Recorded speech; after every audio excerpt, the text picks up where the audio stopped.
Hi hello welcome to Seethakka channel. ఎలా ఉన్నారు? అందరూ బాగున్నారని నేనైతే చాలా బాగున్నాను. ఈరోజు నేను స్వీట్ బోండాలు తయారు చేయడం చూపిస్తున్నానండి.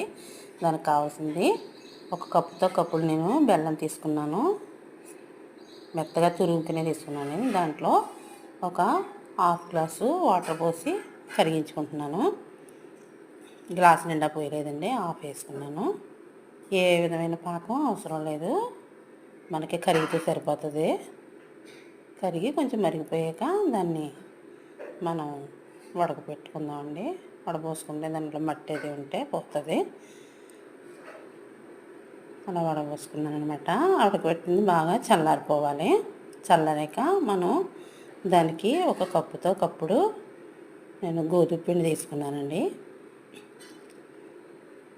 దానికన్నా చిన్న కప్పుతో బొంబాయి రవ్వ తీసుకున్నాను. అందులో రుచికి సరిపడగా సాల్టు, కాస్త వంట సోడా వేసి ఈ పాకం వేసి కలిపేసుకున్నానండి. బాగా సాఫ్ట్గా కలుపుకోవాలన్నమాట.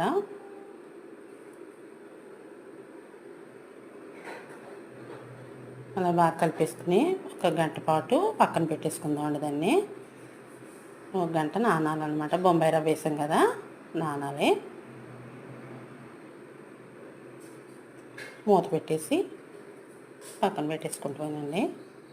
ఒక గంట తర్వాత మనం తీసి చిన్న చిన్న బాల్స్ కింద చేసుకోవాలి. ఎంత సైజు కావాలంటే అంత సైజు.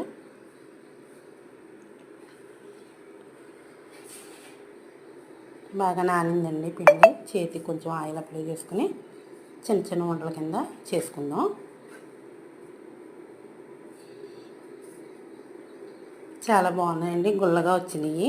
టేస్ట్ కూడా చాలా టేస్టీగా ఉన్నాయి. అలా చేసేసుకుని ఒక చాకుతో మనం మధ్యలోకి అలాగా నాట్ల కింద పెట్టుకుని అన్నిటికి కూడా అలా పెట్టేసుకుని పక్కన పెట్టేసుకుందాం అండి. ఈ లోపల మనం స్టవ్ వెలిగించుకుని ఆయిల్ పెట్టుకోవాలి. సిమ్లో పెట్టుకుని వేపుకోవాలండి. బాగా లోపల వరకు ఉడకాలి కనుక బాగా సిమ్లో పెట్టాలన్నమాట. ఇలా ఒకసారి చేసి చూడండి, పిల్లలు చాలా ఇష్టంగా తింటారు. ఈవినింగ్ స్నాక్స్ కింద కూడా బాగుంటాయి. నచ్చితే కనుక మీరు చేయండి.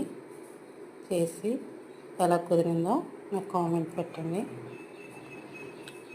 బాగా పగులుతాయండి. బాగా పగిలిలాగా వేపాలన్నమాట. మనం లోపల వరకు వేగాలి, అయితే పిండి కింద ఉండిపోతుంది. లైక్ చేయండి, షేర్ చేయండి, సబ్స్క్రైబ్ చేసుకోండి ఫ్రెండ్స్. Thank you.